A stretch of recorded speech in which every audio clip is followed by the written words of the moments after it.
Saints are kicking us off today, mainly because they got a win yesterday. They're 2-0 for the first time since 2013. When I read that stat last week, I really couldn't believe it because it doesn't seem that hard to start 2-0 in a season. But apparently it has been that hard for New Orleans, whether it be because of the team lacking some pieces or the schedule being tough to get started. Doesn't matter. Without Alvin Kamara, while he's in the middle of a 3-game suspension, they win their first 2 games, including yesterday's 20-17 victory over Carolina. I was very, very impressed with the team. Tough place to play out in Carolina there. I mean, there's a lot of excitement around this franchise with Bryce Young being drafted. They played pretty well in week 1 against Atlanta, I think better than people expected.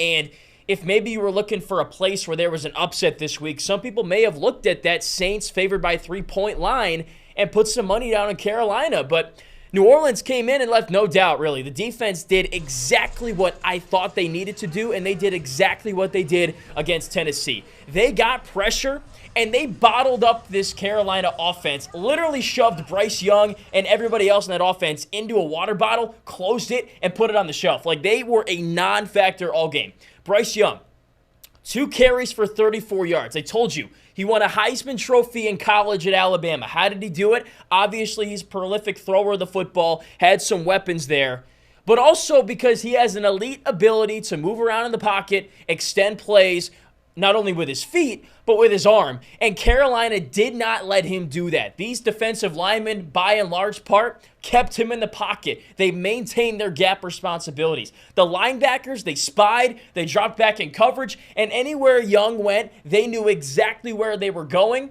and they met him at that destination and did not allow him to either scramble past the line of scrimmage or hit a receiver open while rolling out of the pocket. So that, to me, was the difference in the game. This D-line, they teed off. 4 sacks, 7 quarterback hits. What do you do to a rookie quarterback? You say, welcome to the NFL, youngster, and you send some pressure, get 2 or 3 guys in the backfield, force him to go this way, force him to go this way, and really just make him insanely uncomfortable. This Carolina offense did not have any explosive plays. If you want to win football games, we're going to talk a lot about this in today's episode, you need to have the ability to hit those explosive plays. I'm talking 20-plus yards on the ground, 20-plus yards through the air on one play. They didn't really have that. Their longest pass play in this game, 22 yards.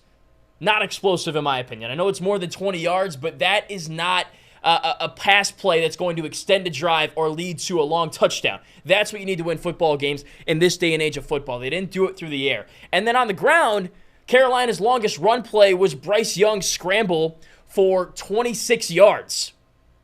And that was kind of towards the end of the game when New Orleans was playing prevent defense, dropping everybody back. So if you tell me that before the game, I would say New Orleans wins this game, and I thought they would win it more handedly.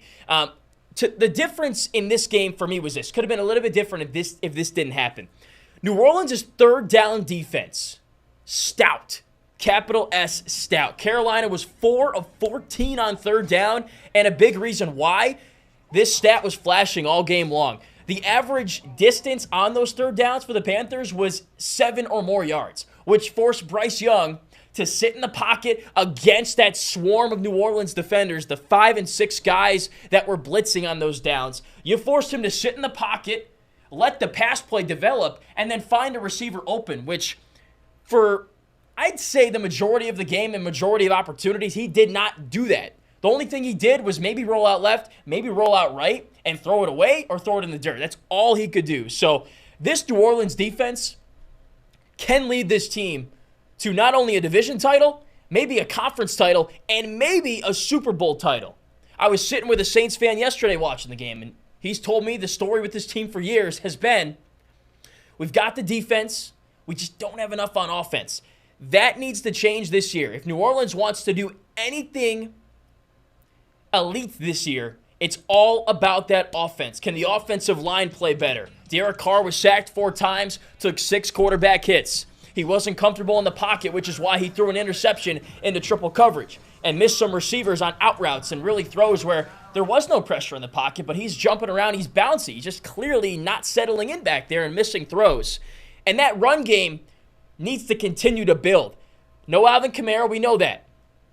So that changes the offense. On third downs, like 3rd and 2, 3rd and 3, New Orleans was passing a lot in the first down.